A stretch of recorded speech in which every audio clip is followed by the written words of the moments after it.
এই রান্নাটা ভীষণই সিম্পল। প্রেশার কুকারে 1 চামচ ঘি, তাতে তেজপাতা, জিরে আর হিংফোড়ন দিয়ে 1 চামচ মতো আদা বাটাকে ভালোভাবে নাড়িয়ে নিন। আপনি আপনার পছন্দের মতো যে কোনো সবজি এখানে ব্যবহার করতে পারেন।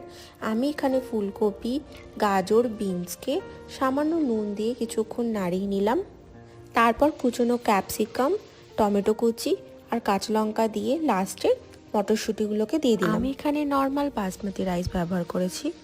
আপনারা চাইলে দেরাদুন রাইস, সিদ্ধ চাল বা গোবিন্দভোগ চাল ব্যবহার করতে পারেন। ঘিতে সামান্য রোস্ট করে নেওয়া পনিরগুলোকে এখানে অ্যাড করে দিয়েছি আমি সাথে, আর জল পরিমাণ মতো। নুন আর চিনিটাও নিজের স্বাদ মতো ব্যবহার করতে হবে। হাই ফ্লেমে 2টো সিটি, তারপরে সিমারে 2 মিনিট মতো রেখে দিলেই রেডি আমাদের ভেজ পোলাও।